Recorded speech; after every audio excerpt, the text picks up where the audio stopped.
Anyways, speaking of disiplina, kasi kahapon, pagdating natin, nakita natin yung mga KOJC members na nandiyan sa labas ng compound at talaga namang nagbabantay sila sa, alam mo na, kasi alam naman natin nung nangyaring nung June 10, yung Day of Infamy, na sinasabi na pinasok sila or tinry silang pasukin ng mga otoridad doon sa pagsiserve, illegal na pagsiserve ng warrant of arrest. Napansin natin kagabi yung mga tao dyan na kahit na nandoon sila sa trauma or may mga trauma pa sila, pero ang saya-saya pa rin nila na sinalubong tayo, Banat Bay. Bilib na bilib tayo kasi itong kahabaan ng kaharap ng Kingdom of Jesus Christ, Kingdom, talagang hindi nawawalan ng tao dyan, 24 oras. Doon ako bumilib talaga sa mga taga-KOJC. Yung disiplina. Kaya nga sabi ko, kung itong mga taong ito ay pinamumunuan ng mga loko-loko, katulad ng pinalalabas ng ibang mga propagandista against KOJC, hindi ganito tong mga to, Banat Bay. Hindi sila magtsatsaga na sa init, sa ulan, sa lamig, nandiyan sila 24 oras simula nung nangyari yung June 10. Hindi na to nawala sa hindi na nawala sa isip nila yung mga mangyayari. At ngayon may mga tumututok na naman sa kanila, Banat Bay, ng mga police na police visibility daw, di umano yung kanilang purpose kaya sila nandiyan, pero my goodness, nandoon sila sa dilim. Bago natin ikwento yan, babasahin natin yung balita ni Gina. Ay, mali. Hindi pala. Presensya ng kapulisan na biglang pumwesto sa harap ng Kingdom of Jesus Christ Religious Compound sa Davao City ng alas 2 ng madaling araw, maliban sa kahina-hinalan sa patuloy na nagdala ng takot sa mga membro at misyonaryo. Samantalang, harassment ng kapulisan sa KOJC Religious Compound sa Davao City may hahalintulad sa gawain ng mga komunista. Ang detalye sa balita ni Jane Domingo. Kanina pa madaling araw ng dito sa harap ng KOJC compound. Alas 2 na madaling araw nang bigla ang dumating ang isang mobile na may lulan ng mga armadong kapulisan. Ang pumwesto sa harap ng Kingdom of Jesus Christ Religious Compound sa Davao City. Maliban sa nakatakip ang plate number sa harapan ng sasakyang may nakalagay na Eastern Mindanao Command na may body number na 420, ay hindi rin nakipag-usap o nagbukas man lang ng bintana ang mga kapulisang sakay ng naturang sasakyan. Maging ang mga kinatawa ng KOJC Legal Counsel na naisa na makipag-usap sa mga ito ay hindi rin dininig ng mga nagbibingi-bingihang pulis. Just to pacify things down, sir, can we please talk to you, sir? Para po makalmado po yung mga tao dito, sir, kasi hindi na na-shocked kami, sir. Nandito kayo, sir. Ilan lamang ito sa mga naging kaganapan sa harap ng religious compound. Dahilan ng KOJC, pinapakiusapan ng mga polis na lumipat ng ibang area dahil nagdadala ng takot ang kanilang presensya sa mga misyonaryo at miyembro ng KOJC na may trauma pa dahil sa naganap na pagsugod ng CIDG at PNP SAF noong June 10. Nagdulot ng pangamba ang kanilang presensya lalo na at walang pinapakitang order o kasulatan ng mga ito na kinakailangan ng police visibility sa lugar. Kaya imbes na kapayapaan ng dala ng mga ito ay nagdulot ng matinding takot sa mga miyembro na taimtim na nagbabantay sa compound. Diba, June 10, alam niyo na po yung nangyari dito. Kasama po ba kayo sa pumunta dito ng June 10? Hindi po. Hindi? Bakit po? Hindi niyo po alam yung nangyari ng June 10? Alam po, pero hindi kami kasama. Yes, sir. Naging palaisipan din ang sagot ng isang pulis na ayaw din magpakilala na napilitang mag-alis ng legal checkpoint sign kamakailan na hindi ito kasama sa mga CIDG at PNP SAF na sumugod sa religious compound pero namataan sa nakunang video noong June 10. Dahil dito isa lang ang katanungan ng mga miyembro ng KOJC, may maaasahan pa bang katotohanan sa kapulisan? Samantala para naman sa Executive Secretary ng KOJC, mismong kapulisan ang dahilan kung bakit itinatag na Day of Infamy ang June 10 para sa KOJC. Kaya ngayon ay questionable na ang katapatan nito sa bayan at mamamayan na dapat lang pinuprotektahan na maihahalin tulad sa mga komunista. Kami kalaban na mga komunista karon kauban na mo. Magkasama na kayo. Mauna inyo hang ginatuman. Mauna, nagpadagan karon sa atong nasod. Si PPNP, NDF na, komunista na. Kayari ngayon sa Pilipinas. Tapos kayo, magwardya-gwardya mo, mag-police presence mo sa tubangan sa Kingdom of Jesus Christ. Ginugulo nyo kami. Peaceful kami. For ilang taon na kami nakatira dito, pila na may katuig din. 40 years, peaceful mi. Nagubot lang mi. Pagsulong ninyo ng mga pulis, pagsulong ninyo kamo nga mga PNP, CIDG, USAP. Remember, that is the day of infamy. June 10, 2024 is the day of infamy. Kamo ang nanggulo diri, kamo ang naggubot sa amuang dapit. Tapos karon, paali-aligid kayo dyan. Kunyari, police presence. Hindi. Terorista mo. Mga NPA mong dagko. Mauna yung ginatuman. Kamu ang nagkapagubot diri sa Pilipinas. Kamu ang nagkapagubot diri sa Kingdom of Jesus Christ. Mauna yung ginahimo. Kinwestiyon din ng Executive Secretary kung sino ang nag-utos sa mga kapulisang bigla na lamang nagsuputan sa harap at malapit sa KOJC compound. Wala mi gihimo nga dautan diri sa nasod sa Pilipinas. Wala di bisan unsa nga kaso nga makita ninyo. Puro lang na mga allegations, puro false accusations. Ali-aligid, madaling araw, naka-full battle gear, ang lalaki ng kanilang mga armas. Anong ginagawa nila? I-religious compound to, sacred compound to. Ang ginagawa namin dito, nananalangin, nagsasamba, napupuri sa dakilang Ama. Bakit may pulis? Tama ba yan? Manghaharas kayo dyan? Ang lalaki ng mga armas ninyo? Bakit? Sino nagutos sa inyo? Yun ang tanong. Sino nagutos sa inyo? Sino nag-order sa inyo? Sino sinusunod ninyo? Patuloy naman ang pagbabantay at pagkamit sa hustisya ng mga KOJC members pamamagitan ng panalangin at pagkakaisa, gayon din ang proteksyon sa mga pagsamantalang puwersa ng pamahalaan. Para sa Diyos at sa Pilipinas kong mahal, Jane Domingo, SMNI News. Yun. Ako, matindi yung nangyari dyan, ano? Araw at gabi, 24 hours, 7 days a week, nakabantay po sila dyan. Simula ng June 10. Oo. Kahapon nga, mamayang konti, bago tayo magpa-interview, no, ikukwento ni Banat by Boss Dada, nilapitan nila yung mga pulis dyan at ayaw silang kausapin. So, maganda to, mamaya abangan natin kasi balita ko si Boss Dada at saka si Jay Guevara dyan matutulog, magbabantay ata. Dyan na kayo magbabantay. So, ayun na nga. Pero bago natin ikwento yan, kausapin muna natin ng dalawang ministers ng taga-KOJC. Si Alan Tamundong and Sir Bobby Tormis. Magandang gabi po, sir. Magandang gabi, sir. Bago ang lahat, talaga kami ay bilib na bilib sa inyong tapang dahil yung disiplina talaga yung pinakikita natin sa lahat ng mga naninira sa KOJC na bagamat kayo ay nandoon pa sa stage ng trauma, talagang hinaharap ninyo itong hamon na ito. Imagine, 24 hours sa isang linggo talagang umaraw nandiyan kayo. Ayan, ano po ba ang mga usual na nakikita nyong kakaiba simula noong nangyari itong June 10 na pagsugod dito sa mga Kingdom properties? Bago ang lahat, magandang gabi, Banateros. At maraming salamat sa inyong pag-imbita sa amin, sa inyong kilalang programa, no? At welcome sa Davao City. So ako nga po pala si Brother Alan Tamundong, 14 years old pa lang, dito na kami kay Pastor. So kita namin yung lugar na ito kung paano nagsimula at paano naging ngayon na ito.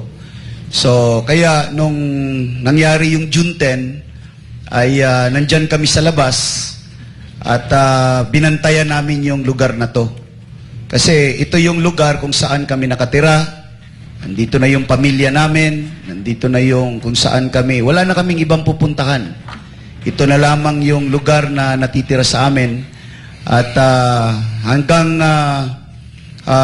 kung kailan kami utusan na manatili kami dyan, ay mananatili po kami dyan sapagkat kahit buhay namin, handa naming ibuwis dyan para lang mapanatili na mapasa amin tong lugar na to.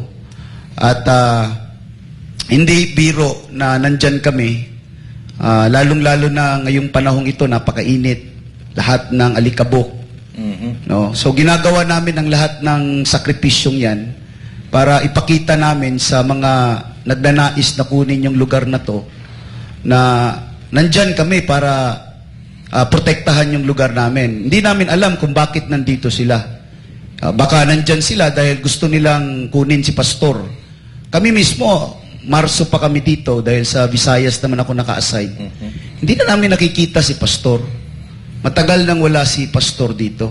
Kung nandyan man kami, kagaya ng sinabi ko kanina, para bantayan tong lugar na ito. Dahil hindi lamang, alam namin, natatanggap namin yung mga info ngayon. Hindi na lang si pastor yung sadya nila.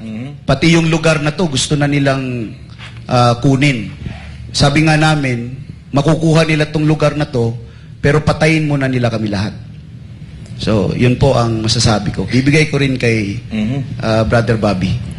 Okay, magandang gabi po sa lahat ng mga banateros, no? So, honor po sa amin na nakasama po namin kayo sa programa ninyo. Actually, noong June 10, ako mismo ay talagang nandoon sa mismong yung pag-akyat nila. At nakakasyak talaga sa ginawa nila dahil bigla-bigla na lang silang umakyat. At nagkataon na meron tayong cellphone, kaya isa tayong nagbibideo doon. Pero ang nakapagtataka lang, isa talaga sa tinatanong ko, bakit yung, may video po yun, may video po tayo doon, no? Bakit yung kanilang nameplate ay wala pong pangalan? At yung isang pulis, meron siyang dito yung tawag nito, yung kanyang patches. Tinanggal ng kanyang kasama.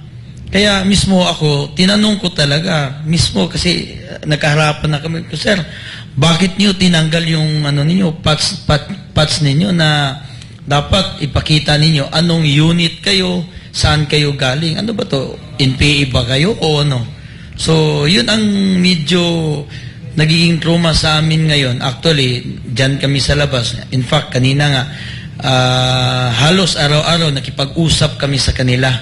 Ang pinagtataka lang talaga namin, bakit ayaw silang makipag-usap sa amin. Isa lang ang kanilang palaging sinasabi na nandito kami for police visibility. Tapos yun na. Hindi mo na sila pwedeng tanungin anong pangalan. In fact, pag tinanong mo sa kanilang pangalan, titingnan mo yung yung name nila dito, nameplate nila, tinatakpan. Sabi ko, bakit nyo tinatakpan? So kanina nabigla yung isa, tinanong namin, sabi niya, sir, baka kasuhan nyo kami. Sabi ko, bakit namin kayo kakasuhan? Wala naman kaya kayong ginawang masama. So, yun talaga. At saka, para din sa mga nanonood ngayon, sa kanila, no? Alam ko, sikat na sikat itong Banateros, sigurado nanonood sila.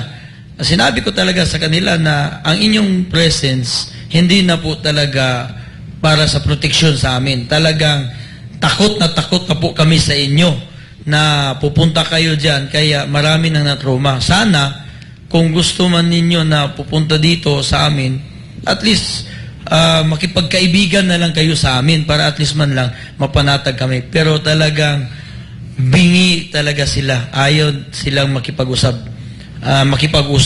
Bingi at pipi talaga. Kaya yun talaga ang masasabi namin sa kanila.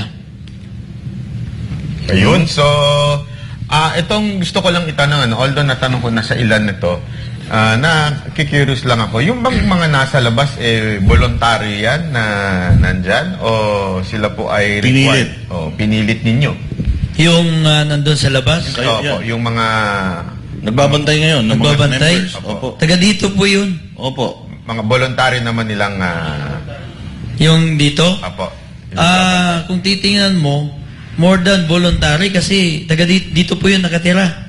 So talagang binabantayan. Binabantayan namin kasi yun din ang inano namin sa kanila na kasama sila sa mga nag-alaga talaga ng KOJC. Opo.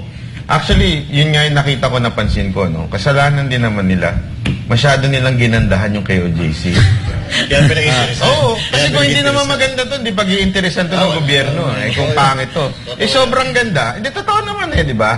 Ang ganda. So talagang pinagka-interesan yung lugar nyo. Kasi di ba, nagtataka kayo, bakit parang pinagkaka-interesan ito, di ba?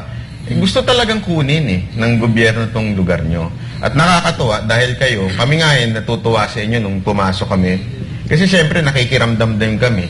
Yung mga kabataan, ang sigla-sigla nila na nagbabantay. Sabi nyo nga sir, more than voluntary. Kasi bahay nila ito. Opo. Yun ang doon bahay po kasi nila to. Yun ang importanteng maintindihan ng mga kapulisan natin.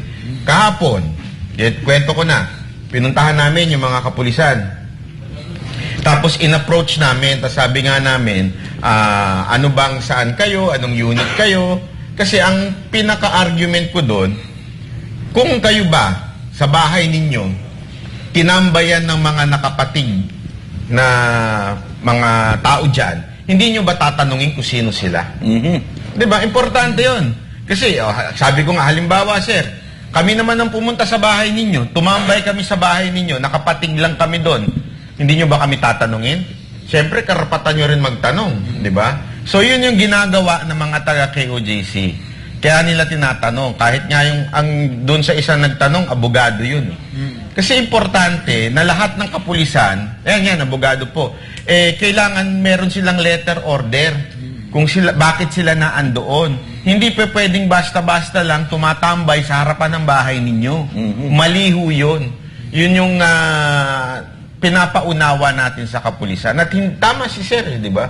Hindi naman hindi nyo naman kakasuhan yung pulis di ba? Yun talagang, sabihin lang nila, kami po, meron po kaming order, ito po yung order namin, ito po yung aming, ito ang nag-utos sa amin, ayun, maganda ba? Yun yung, sige sir. Opo, kung kahapon siguro, o kagabi, pagbisita ninyo doon sa labas, kami nasa labas talaga kami ni Brother Bobby. Ako yung nandun sa gate ng Kingdom. So, kung napapansin ninyo, nakatabon yung mga mukha namin. Before nangyari yan, hindi naman ganyan. Ang nangyari nung inalis nila yung camera dun sa tapat nung KOJC, yung may building dyan sa tapat High-tech yung camera na nilagay nila dyan. So, lahat kami na nakaupo doon sa tent, kuha nila lahat. Nung hindi lang namin ginawa ng paraan na pinuntahan, pinakiusapan, hanggang natanggal yung camera na yan na nakaharap sa amin. Nung natanggal yung camera na yan, high-tech yan. Pinuntahan yan At sabi nila, nilagay daw nila yung camera dyan para monitoring sa premise nila. Paano nagiging monitoring sa premise nila? Yung semento na nasa likod, nakaharang So, hindi talaga intensyon na nilagay dyan para i-monitor yung premise. Ang intensyon talaga niyan, dahil nakaharap yan dito sa amin, kami talaga ang minomonitor nila dahil may hinahanap sila. Nung nawala yan, ang pumalit, ito na nga mga pulis. Nung unang araw, sa pangalawang araw, wala pa kami mga maskara dyan, kinukuna nila kami. Yung mga mukha namin, di umano, may balita pa, yung mga siyempre sa sobrang pagod, init, puyat, minsan nakakatulog ibang kasamahan namin, kinukuhanan nila, pasimple lang. May nakalagay silang signage dyan, stop checkpoint. Pero ang pinagtataka namin, sir, hindi sila nag-checkpoint. Kaya yun, nakikita ninyo kanina, may sumisigaw doon. Kami yun sumisigaw Sir, naka-checkpoint kayo dyan, ba't di kayo namamara? Akala ba namin, sir, checkpoint yan, ba't di kayo namamara? Kami talaga yung sadya ninyo. Hindi talaga yung mga checkpoint dyan. Kaya sir, mula noon, nagtabo na kami ng mukha namin. Nagtataka na yung mga taong dumadaan. Bakit? Ano nangyari sa kanila? Ba't nakatabon? Andyan kami sa kalsada, sumisigaw kami. Traumatic yung mga tao. Yun yung pinapakiusap namin sa kanila. Na tuwing yung mga kabataan namin, nakakita ng men in uniform after nung June 10, nandyan yung trauma. May mga nagkakasakit na. Dahil sa hindi na makatulog, hindi na mapalagay. So, pinapakiusapan namin sila, kung pwede, wag sila dyan sa tapat namin.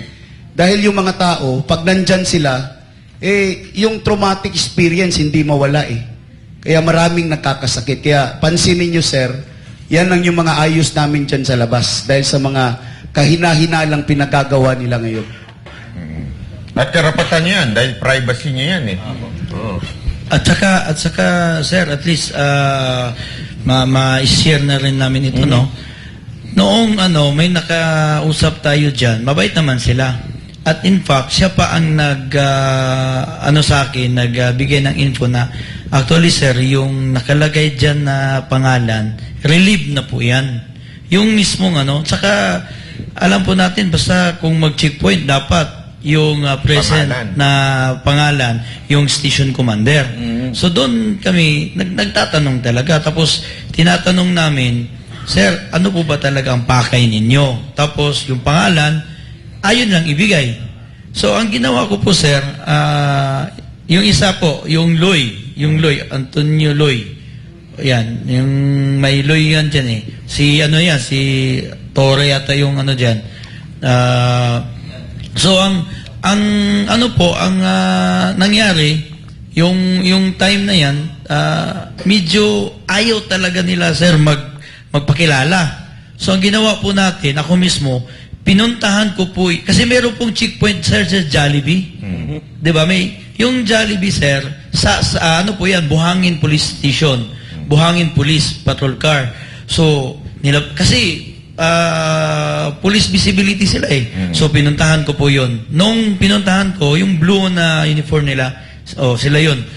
Kinausap ko, sir, meron na po kaming concern kasi may mga police po doon na full battle gear na Yan, So ang ginawa ko po, sir, baka pwede niyo po kaming tulungan para ma-identify po namin sila kung sino po talaga sila. So, sabi man niya, mga kasamahan siguro namin yan. Ko, sir. Siguro? Yun po, sir, kasi hindi nila kilala, actually. Kaya noong nangyari po, nagpilit po talaga ako na nagpasama sa kanya. So, ang nangyari, yung patrol car nila, pumunta talaga. Sumabay kami. Noong pagdating namin doon, hindi nila kilala yung mismong team leader nila dahil nagtanong siya pa mismo, sino po yung team leader ninyo? Yung team leader nila nandoon sa loob. Tapos sir, saglit lang, dito ka lang. Pumunta sila doon sa loob, nag-usap sila. Yung time na yun, saka pa nagtanggal ng mask yung team leader at saka doon pa nakipag-usap. Tapos parang nagsumbong ako sa kanya na sabi ko, sir, ang nangyari kasi hindi sila nagbibigay ng pangalan. Tapos sabi ko, sir, ano po yung pangalan ninyo? Di tinago pa nung team leader. Sabi ko, sir, tingnan mo, sir, tinago nila. Nung nagsumbong ako doon sa Buhangin Police, saka pa niya, tinanggal yung, yung tawag nito, kamay niya. At nakita yung So, nakapagtataka talaga na itong mga nandito po, sir, na mga police, wala pong parang walang coordination dito sa Buhangin.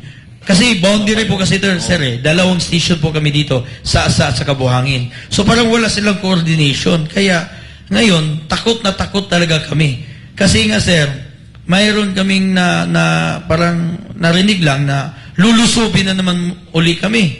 Kaya kanina, tinanong ko talaga yung isa doon. Ito, sir, okay lang, mapahaba-haba, no? Sige po. Kasi kanina po, sinundan po namin yung APC Patrol Car, alam yung Area Police Command, Eastern Mindanao Command po yun. Kaming dalawa po, sumabay po. Binundutan namin na, tapos ngayon, left turn, doon mismo dyan sa LPO.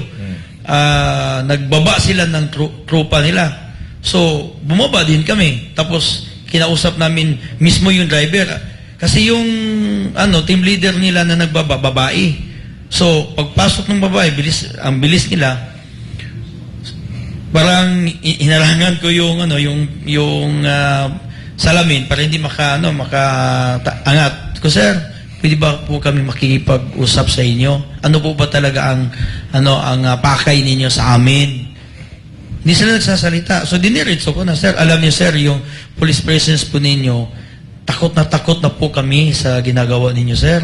Kasi hindi po kayo nagpakilala sa amin. Yun yung mga tao na ayaw talaga magpakilala. Tapos yung babae, sabi niya, sir, nagmamadali kami ko. Ma'am, siguraduhin niyo, ma'am. So, in other words, umalis sila. Wala silang sinabi sa amin. Ngayon, sir, tinanong namin yung nandoon na nila, yung parang nidlap nila, sir. Totoo ba talaga na sir, na lusubin niyo kami ngayong gabi? Alam mo, sir, kung talagang wala silang balak, pure, masasabi sila na huwag kayong mag-alala kasi nandito lang, police presence naman kami. Alam mo, sir, ang sabi niya, sir, no comment po kami. Talagang matatakot kayo. So, talagang, lulusubin kayo. Tara na po, tapos na po ang banat bahay. Banatero. Dali, dadamay kami. Hindi, lang. Matanong ko lang, sir, no? Maputol kita. Nasubukan nyo bang alokin sila ng waxis? Binibigyan nyo ba? Ay, sir, inalok talaga namin, sir. Ayaw nila, sir. Anong inalok nyo? Yung sir, yung waxis. Si Dada kaya mag-alok. Anong alok nyo? Yung baka Coach Oli chicken burger yun. Kaya ayaw sir, arroz caldo. Dapat dami, sir. Yung sa madaling araw kasi syempre masarap yung mainit eh. Arroz caldo sir, di tinanggap. Ayaw. Try nyo yung Coach Oli sandwich. Hindi, alam mo, ako ito lang ang komento ko. Hindi kaya sila ang wanted? Kasi sila nagtatago eh. Kaya sir. Totoo yun sir. Kasi tapos nasa dilim pa. No? Sir, tinanong ko po kanina, walang camera sir, walang photo. Ang sabi namin, kahit ID lang sir. Identification lang ng mga pulis po kayo. Oy, ano yun? Kahit ID sir, dahil tinatakpan nila yung nameplate. Ayaw ibigay. Kahit ID sir. Wala. Karapatan niyo po yan. Okay. Karapatan ng mga Pilipino na hingin ng ID ng mga pulis. Kung sila talaga ba ay pulis. Kasi delikado yan. Pwede na may dala kayong baril tapos, di ba, naka-uniforme kayo? Kayong mga pulis din naman. Tsaka, Marbil. Tsaka mahirap yan, baka gayahin yan, no? Oo, General Marbil. Calling. Baka gayahin ng iba yan. Alam mo itong problema eh. General Marbil, di ba, nagagalit ka pagka may mga wangwang, may mga blinker, pretending to be police. Ito pa, yung sa HPG. Sa HPG, yung tuka-tuka na yan. Kahit si Jet Li, may tuka. Sa harapan ng motor niya. Hindi naman natin inaano si Baby Jet. Pero dapat pare-pareho. Kasi lahat tinatanggalan nun eh. Nung sticker ng HPG na yun, yung Tiger. Pero, bakit nyo ginagawa yun? Kasi, para ma-identify kung sino talaga yung pulis. Kami rin namang mga mamamayan. Dapat makilala rin naman namin kung sino talaga yung pulis sa pamamagitan ng kanilang mga ID. Malay namin, baka mamaya mga NPA din nasa labas. Galit pa naman ang mga NPA kay Pastor, di ba? Malay natin. Ayaw magpresenta ng pangalan, ayaw magpresenta ng ID. Tapos pag binidyo mo, nagtatakip ng mukha. Ano to? Mga goons ba itong mga to? Bakit nagtatakip sila ng mukha? At dito ka magtataka, hindi alam nung istasyon ng pulis kung sino sila. Mas delikado yun. So kung may ginawa silang hindi maganda, sino nga habulin? Wala. So illegal yun, Mr. PNP Chief. Sana po ay, iyan naman wala namang problema kung gusto nyong bantayan. Maiintindihan naman. Magpresenta lang ba ng, ito ang aming presinto, ito dito kami nakastasyon at ito mga pangalan namin. ID, kaya ka nga may ID para pag may hinanap, may papakita kang identification na talagang pulis ka. Hindi ba? At may dadagdag pa itong isa sa ating... Yung dati, crush mo yan eh. Si Jean Domingo. Banat Bay, hanap ka ng hanap dyan eh. Gusto mo ma-interview natin yan. Ayan na. Hindi ko lang Nakaharap mo na, Banat Bay. Biglang nag-blush si Banat Bay. Parang kinilig ako dun. Nag-blush ka. Nag-blush. Nagkulay violet. Alright. But anyway, para ituloy ang pag-uusap regarding po dito sa nangyari sa KOJC. Okay, may bisita po tayo dito. Wala iba ko si Ma'am. Nagselos ka. Tayo bisita niyan. Uy, taga dito yan. Tayong bisita. Sige. Ayan, si Jean. Si Jean Cristobal. Si Ma'am Jean, Good evening po sa Banateros. To add lang po, salamat po sa pag-imbita niyo sa amin Ganda pala sa ng boses programa niya niyo. talaga, O teka, sino ba talaga may crush? Si Banat ba o si Coach Oli? Naku, mag-aaway pa tayo magkapatid. Sada, inahawi ako dito. Oo, sige, diretso. Pagsalita nyo na. Sige, ma'am. Yan, to add lang po dun sa mga nakwento po ng ating mga KOJC ministers. Kami po, since June 10, nandito na kami, nasubaybayan namin kung ano yung nangyari. Natanong kami ni Boss Dada last time sa program niya kung ano yung nararamdaman namin. We're still healing. There's still pain. And then, dumagdag pa itong mga police presence dito sa compound namin. Actually, pasintabi na po sa mga police. Ginagalang natin yung mga kapulisan, di ba? Mga bata tayo, we look up to them as pulis yan, ililigtas tayo niyan, may protection tayo dyan, di ba? Pero now, parang sa nakikita natin lahat, iba na po yung image nila. Iba na po yung dating ng mga kapulisan sa atin. Yan po yung kausap ko na yan. Nakakatawa man. Masungit yan. Yes, masungit siya. Ayaw niyang sumagot ng ayaw niyang sabihin yung pangalan niya, ayaw sabihin ko ba anong reason. We're just asking anong reason niya, why you're here. Because in-explain ko sa kanya na yung presence nila nakakadagdag sa trauma at takot ng mga tao dito, pero he's not listening. Wala daw siyang comment, wala daw siyang masabi. Magtanong daw tayo sa taas. Hindi ko alam kung sinong taas yung sinasabi niya. And then, yan yung illegal checkpoint na pinapatanggal natin yung signage. Tinatanong natin siya, bakit kayo may checkpoint? Hindi naman kayo nag-checkpoint. Wala naman yung major na nakalagay dyan. Bigla niyang pinatanggal. Sinabi niya, mga iho, tanggalin niyo to. Para ano na si ma'am? Para ano kasi nakaano to? Hindi daw to checkpoint. Tapos sabi niya, sige, hindi na kami checkpoint ma'am. Police visibility na lang kami. Parang, alam mo yon, lokohan na sagot. Trip na, no? Parang, sabi niya, tinanggal na namin ma'am. Sabi ko, tinanggal niyo because sinabi namin na tanggalin niyo. Kung hindi namin sinabing tanggalin niyo, hindi niyo tatanggalin, di ba? Parang, yan, tinatanong natin kung anong reason nila, bakit sila nandito, nag-walk out na po siya, hindi niya na kinaya. Hindi niya na kinaya si Angel. Hindi niya na masagot kasi ayaw niyang sumagot, ayaw niya magbigay ng sagot, as simple as that. Kami are just representatives ng buong KOJC lang na gustong malaman kung bakit sila nandito. Because, gaya nga nung sinabi namin dun sa isang pulis na nakausap namin, kayo sir, galing kayo sa gera. Most of you, siguro nakipag-away, nakipag-gera kayo, nakipaglaban kayo. You know how it feels na matroma. So dapat nararamdaman nyo yung feeling ng mga tao na dito na humarap din sa gera na walang armas. Kami walang armas, kayo nakikipag-gera kayo, barilan. Kami dito, naranasan namin noong June 10, nakaharap kayo walang armas. So sana maramdaman nyo yung trauma na iniwan nyo sa amin. Like then, na pag lumalaban kayo umaharap kayo sa mga responsibilidad nyo. But, ngayon nga, wala silang puso. Ngayon, hindi na sila sumasagot. Yung isang patrol ng madaling araw, imagine, 2 a.m., gaya nga nung sabi niyo po kanina, kung 2 a.m. pupunta sa bahay niyo yung mga armadong lalaki, armadong tao, hindi mo alam kung nag-uniforme lang yan, kung mga NPA ba yan, galing ba yan saan, na, di ba, bigla na lang kayong pagbababarilin, hindi sila magpakilala. Sabi namin sa kanila, mapapanatag kami pag malaman namin why you're here. Bakit hindi nyo diretsong masabi na magbibigay kayo ng protection sa amin, pinadala kami ni ganito to give protection, mas mauunawaan pa sana ng mga tao. Pero yan, hindi magbukas ng bintana, kaharap mo na, para kang may kaharap na, na hindi mo alam kung pipi o bingi. Ma'am, may tanong po ako. Siya din po yun, isa? Yung same na kausap nyo kanina?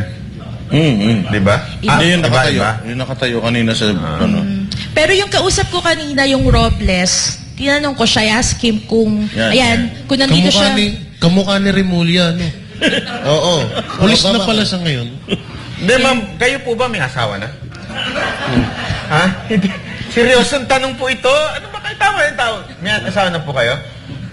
Wala pa. Kasi hanga ako sa asawa nito kung sakasakali. Grabe, nag-walk out yung pulis, ha? Hindi, ha? Isipin mo, makaaway mo si ma'am. Patay ka, walk out yan, ka. umalis, Wow, bye-bye. Ang lupit.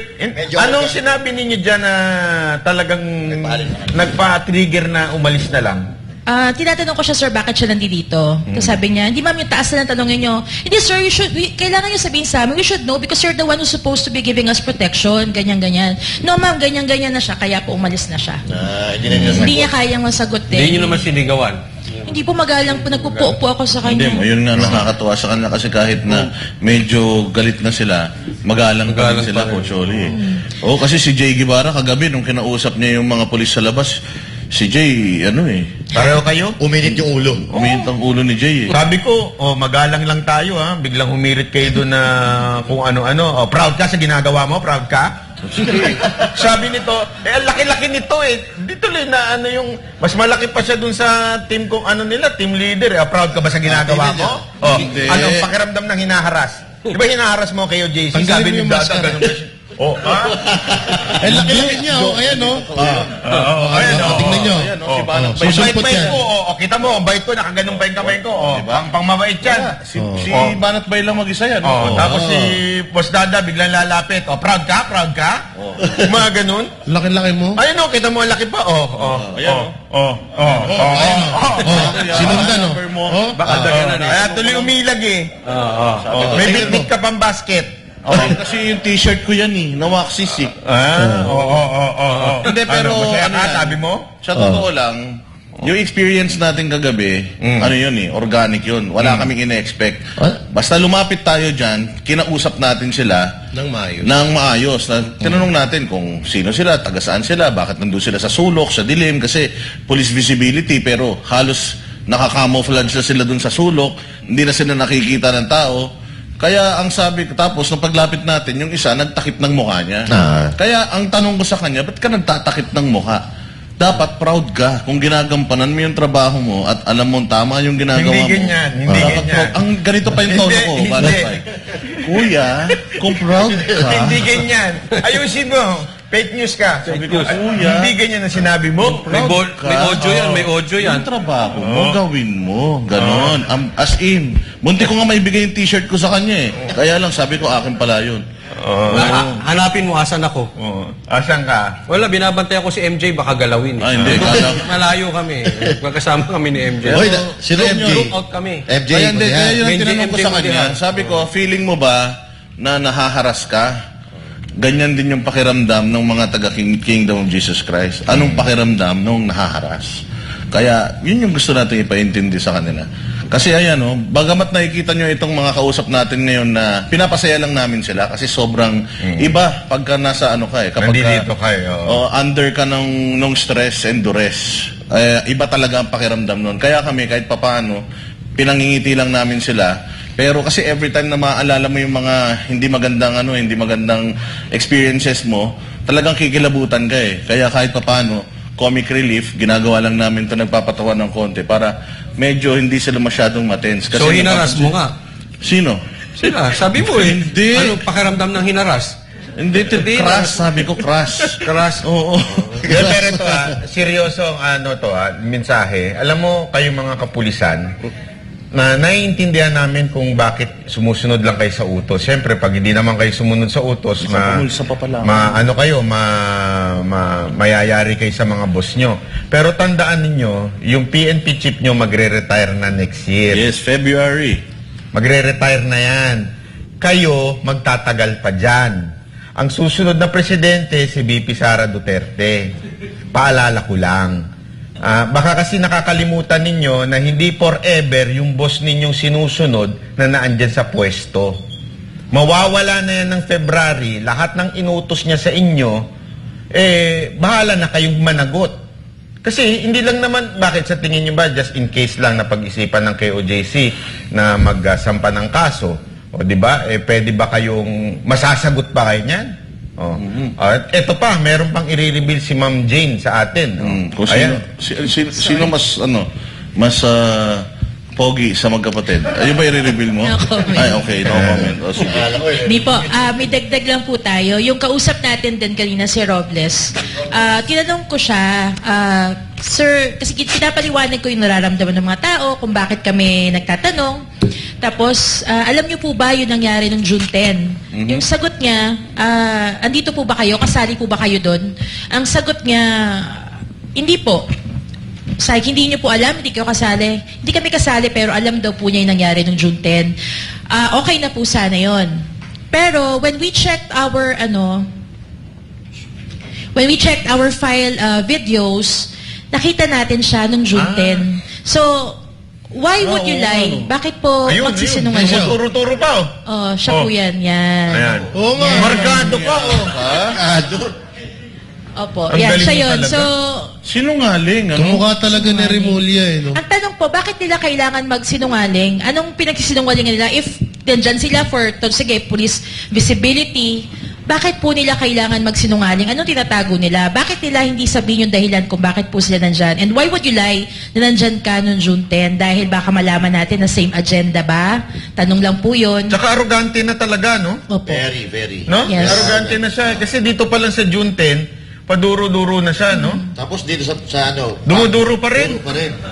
Siya si Boy Duro. Oo. Si Boy Duro. Tatawagin na natin siya sa pangalang si Boy Duro. Boy Duro.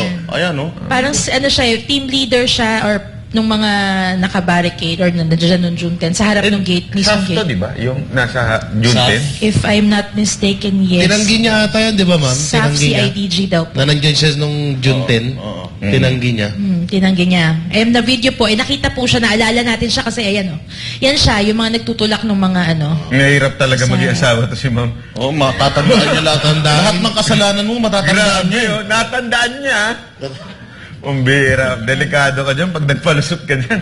Natandaan ko yun eh. Yan yung dati mong sinabi mong pinsan mo. Oo. Wala ka namang work, sabi mo, kasama mo mga office mates mo. Mahirap yan. Wala ka na pang work? Oo. Tapos kasama office mate? Hindi, pero ikaw talaga nakatanda. Ang galing. Yung mga kasama din po natin. And I remember po na video po ako niyan sa cellphone nitong police na. Yan, yung June 10. Yes, Ikaw pa kasi yung- marami po siyang video eh. Isa to, talaga iwan-iwan na po. siya. Hanggang mag-umaga nandyan siya. Ayan siya. Oh. Masuwi. Parang nagmumura pa eh. Opo. Ano sinasabi niya? Maliksan ka, sumisigaw siya. Masagasaan ka, sumisigaw siya dun sa ano. Pero galit po siya. Kahit po dun sa nag-video natin, isang ano natin, sinasabi niya na video-video ka. Parang ba't ka nag-video-video? Parang ganyan. May attitude, no? Oo, yan pala yung dapat mo makausap Oo. Oo, Ito? di ba? Kausapin mo. Kausapin ko Yan, siya. yan po, Kuya, si Robles. kung nasan ka man, gusto ka namin ma-interview. Total naman napakasinungaling mo. Katulad nung hepe ninyo dyan sa Region 11 na sinabi na hindi daw totoong nagpunta ron or nakipag-usap siya. Or may sinabi sila kay Attorney Torion na fake news yung pagkakahuli kay Si Torre. Canada. Si Torre yung nagsinungaling. Pero may mga text messages. Kaya nga so talagang ang mga police supposedly nandito sila para protektahan at matakot yung mga kriminal for police visibility, pero ang natatakot actually etong mga taga KOJC, which is mga matitinong mga tao at walang mga kaso. Kaya madam, manawagan ka kay General Marbil na kanilang hepe. Anong gusto mong iparating sa kanya? Yun po, nananawagan tayo dun sa hepe at sa leader ng ating mga kapulisan. Kayo po mismo, alam nyo ang inyong mission to protect us, to make us feel safe. Pero sa pagkakataon po to, sa ginagawa nyo sa KOJC, hindi nyo po binibigay yun. You're acting like NPAs, you're acting like communists, you're not acting as the policemen na kilala namin na dapat na gumagawa, nagpapatupad ng batas. Ang hiling lang po namin, yung ginagawa po nyo too much na kay Pastor Apollo Sikibuloy na pastor namin, it's too much. Pero ito po mga inosenteng tao din nandito. Wala pong ginawa, kahit si pastor, kahit sino po, wala pong ginawa sa inyo dito sa KOJC na para ganitohin nyo kami. Gaya po nung sinabi ko kanina, you've been to wars, kayo po nakataya ang buhay nyo sa mga laban, sa mga digmaan. Alam nyo po ang nararamdaman ng trauma. Lumalaban po kayo sa mga digmaan na may dala kayong armas. Pero kami po, kaharap namin kayo na parang may digmaan, wala po kaming armas. You know how it feels, lalo na po sa mga inosenteng sibilyan kagaya namin. We did not do anything, wala po kaming ginawa sa inyo. Wala kami nilabag na batas. 40 years, sabi po ng ating executive secretary, ng ating administrator sa KOJC, we've been here for 40 years. Ako po, 11 years old pa lang ako, dito na ako sa Kingdom.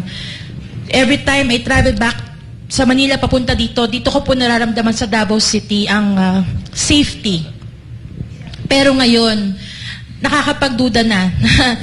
Nawawalan ka na ng feeling ng security dito sa lugar, sa tahanan namin, sa sarili naming tahanan. Kami po, gaya yung sinabi nila, we're just ilan lang po kami sa boses ng mga kasama natin dito sa Kingdom of Jesus Christ na na-trauma, hanggang ngayon nag-heal po, hanggang ngayon humihingi ng hustisya. Nagpapakalakas lang po kami because we know what we're fighting for. Pero wag nyo naman po sanang abusuhin na kayo na nasa mga posisyon, kayo na may mga armas, wag nyo po sanang abusuhin. Dahil po, these innocent people, when we ask for justice, hididinggin po talaga ng dakilang Ama. So, hindi po namin kayo sinusumpa, pero sinasabi lang po namin na may hustisya po sa langit, lalo na for innocent individuals to cry for justice. Kayo po may pamilya kayo po may mga nanay, may mga tatay, may mga anak kayo. Sana po maramdaman nyo kung anong pakiramdam ng palibutan sila ng mga may baril, palibutan sila ng mga may armas araw-araw nang hindi nyo alam yung dahilan. Sana po makonsensya kayo kung meron pa po kayong konsensya. Sir Alan, meron po ba kayong mensahe sa ating kapulisan? Yun po, maraming salamat Sir Panguli. Ang gusto lang po namin ipaabot sa inyo, nakikita po ng lahat ng mga pulis na nandyan, tinadtad po nila ng presensya ng mga pulis yung tapat ng compound ng KOJC. At alam po at nakikita po ninyo ang init, ang sakripisyo, ang lahat ng pagpupuyat na ginagawa ng mga nagbabantay dyan. Nagbabantay po dyan dahil mga full-time, mga nakatira po yan dito. Nandito na po yung mga anak nila at pamilya nila. Normal yan, sir, dahil itataya talaga namin ang buhay namin para sa compound na ito. At kung hindi man namin makuha ang hustisya sa gobyernong ito sa pinagagawa nyo sa amin, alam namin may Diyos sa langit. Darating ang panahon at ang hustisya ay bababa din. Lalong-lalo na para kay Pastor at para sa lahat ng KOJC na nagsasakripisyo ngayon dahil sa ginagawa niyong pag-oppress sa amin. Maraming salamat po. Ayan. Okay. Tayo may mensahe lang din sa mga taga-KOJC. Alam nyo, kayo po ay pinagpala. Hindi, wala akong biro. Kasi, di ba sabi nga ng Panginoon, blessed are those persecuted. So you are blessed dahil because you are persecuted right now. At kita naman natin, tinatayuan nyo naman yung tama. At ako din, may mensahe lang ako kay PNP Chief. PNP Chief, si Pastor Kibuloy po ay napakatalinong tao. Kaya nga ganito kaganda ang KOJC, ang lahat ng mga nangyari ho dito sa mga compound. Matalino pong tao yun. Kung ginawa nyo na yung June 10, sa tingin nyo magtatago pa dito yun? Ano ba namang klaseng kaisipan yun? Paano magtatago? Alam nyo nang ilang beses na binantayan to, dito pa magtatago. Siyempre, hindi niya nagagawin yun. Anong interest ninyo dito sa KOJC? Yun ang tanong talaga dyan. Anong interest ninyo? At kayo namang mga kapulisan, sana po, tandaan ninyo, yung mga amo ninyo, magre-retire na. Lalo na si Boy Turo, mukhang may edad na po yun. Baka di na tumagal yan. Sobrang laging galit nun. Baka hindi na umabot ng retirement yun. Oo nga. Kasi pagsabihan mo yung tatay mo, parang ang laki ng tiyan, no? Sana, isipin ninyo, kayong mga nasa baba, sunod lang kayo ng sunod ng utos, pero damay kayo sa kaso. Correct. Yan ang tandaan ninyo. Kasi pinag-uusapan na ng KOJC lawyers ang kaso laban sa mga pulis na nag-visibility. Ibig sabihin, may responsibilidad kayo. Tandaan ninyo, pagka ang order sa inyo ay illegal na, matakot kayo. Diba? Dapat may letter order kayo dyan. Hindi lang pwedeng basta-basta ganyan yan. Dahil pag hiningi ng hukuman yan at wala kayong maipakita, hindi lang yung boss ninyo ang madadamay. Pati kayo. Sumunod kayo sa maling order. Yun lang ang mensahe natin. At sana naman dun sa mga senador, gising, nabawasan na nga kayo ng isang balimbing, kailangan medyo gumalaw naman po kayo. Tulungan naman po natin itong KOJC kasi nakita niyo yung dyan sa lakaran sa labas. Ang dami nagpa-picture dyan, kay Pastor Kibuloy. Yung mga senador, mga kusaan, mga public official. Pero karamihan nakalimot na. Sana yung mga inaasahan nating senador, wag naman po tayo makalimot. Alam mo, sa akin si Secretary Abalos din. Kasi ang bilis ng kilos nyo nung may lumabas na video. May reaction kayo agad nung lumabas yung video. Eto, kailan pa to? Ang tagal na nito. At ang dami ring video nito. Ang dami ng video, ang tagal ng reklamo to. Hanggang ngayon, tahimik kayo. Senator Ontiveros. Oh, di ba? Ang dami nyong ingay dati, ngayon napakatahimik nyo. Di ba? Ano ba? Kayo ba'y tagapagtanggol ng bayan o tagapagtanggol ng mga politiko? Di ba? Sana kung gaano kayo kasigasig diyan sa pagtatanggol nyo, diyan sa video at sa Pangulo, sana intindihin nyo rin. Tama ba yang merong nagbabantay diyan na pulis na may mahahabang gamit at fully armed, ayaw magpakita ng pangalan? Napakadelikado po yan. Nakatakip po ang muka. At yan po ay na-witness namin kahapon. Napakita naman yung video, sinundan nung ni Banat Bay at ni Boss Dada. Hindi lang namin nabalitaan yan. Na-witness namin yan. Talagang ayaw makipag-usap, ayaw magpakilala, ayaw... Kasi nung malayo pa lang, nakikita na namin sila eh. Kita yung mukha, pero pag lumalapit ka na, talagang delikado yun. Yan. Kaya grabe buti pa si Bitag, nagsalita na. Si Ben. Alam si Ben. Di pala. Iba pala. Sorry. Iba. Binigyan yung kapatid. Mensahe mo. Si Alan, may mensahe. Alan K. Ay, J pala, J. Hindi kaya hindi rin nagsasalita or hindi rin kumikilo si Abalos baka tanong lang naman, baka katulad din siya nung mga tanso vlogger na naka-script na rin, kaya ganun. Scripted na? Oo, hindi, nag-i-script, nag-aantay ng utos ba? Okay. O sige, ano mensahe mo? Kay Alan. Hindi, kay General Marbil. Maganda pala itong lima tayo. Patungkol dito sa mga nangyayari sa kay General Marbil, sana wag nyong panatilihin yung ganyang gawain kasi alam naman natin na yung ibang mga kapulisan talagang iba yung turing ng ibang tao sa kanila. So wag nyo hayaan na papangitin nyo palalo yung tingin ng ibang tao sa mga kapulisan natin dahil dyan sa ginagawa nyo. Kaya magbago-bago na rin kayo. Master Judea? So ako siguro ay babahagi ko na lang yung aking naramdaman nung muli ako nakabalik dito. Kasi nung una po napunta ko dito ay talagang napaka-peaceful po, napakasaya. Pero ngayon, napagbalik namin ay mayroong mga nakabarikada po sa labas, nakakadurog po ng puso. Nakakadurog ng puso na nakikita mo yung labas magulo, pero dito sa loob ng KOJC, yung mga bata nagtatawa na nagkakasayahan. So parang ibang-iba po yung mundo sa labas at dito sa loob. Na kung may mga kapulisan po na gusto magulo, doon na po natin sa labas. Huwag na po natin isasalig ang KOJC. Kasi ito po yun, Pag kayo po ay nakapasok po dito sa compound ng KOJC, mararamdaman po ninyo agad. Makikita nyo na sila po ay hitik na hitik sa aral, hitik na hitik sa karunungan. Aral na aral po sila bilang tao, aral na aral po sila bilang Pilipino. At sila po dito, pag pumasok kayo, una nyo mararamdaman yung pagmamahalan at yung pagkakaisa. Ito po ang tunay na nakita kong unit team. So now, imbis na sinasaktan, binabalahura at winawalang hiya po natin sila, dapat po sila po ang ating hinahangaan Sila po ang dapat nating hinahangaan dahil dito po sa loob, kung may experience nyo makikita nyo, napakaganda po ng vibes, napakababait ng tao.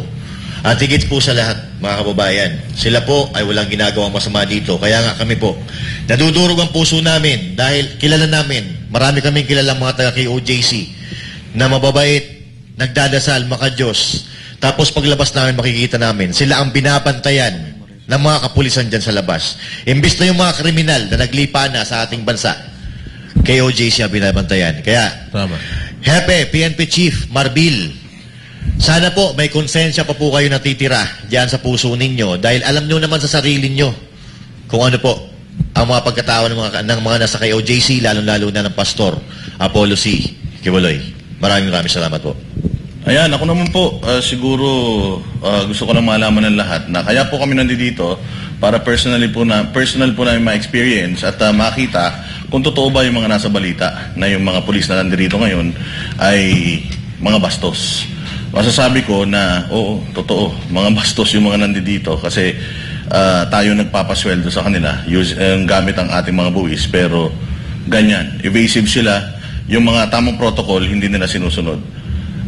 Kamakailan, binunutan si Inday Sara ng 70 mahigit na mga police escorts dahil may kakulangan daw ng police sa Metro Manila. Napakarami po ng police na inilagay nyo rito sa Davao na napaka-peaceful. Kaya po, General Marbil, sumunod po tayo sa batas. Kayo po dapat nagpapatupad ng batas. Dapat po kayo po yung unang-unang sumusunod sa batas.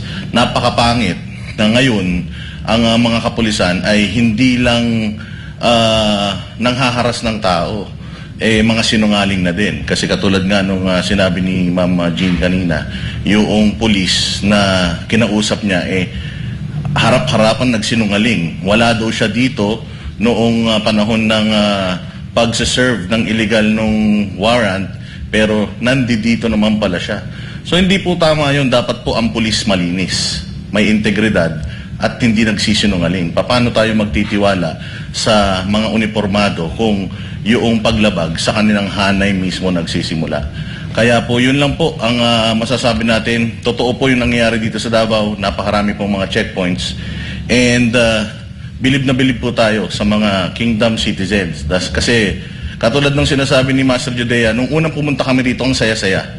Pero ngayon, ang laki ng pagbabago. Makikita mo na sa mga, na sila bumabati lang sa'yo, pero sa mga mata nila, ramdam na ramdam mo na may mali. Kaya sana, ako naman, para sa Kingdom Nation, sana yung inyong healing, makuha nyo kagad. Hindi po habang panahon nandiyan kayo sa posisyon. Katulad sinasabi ni Banat Bay, hindi habang panahon, yung mga happy nyo ngayon, sooner or later, retired na po yung mga yan. Kayo po may iiwan dyan.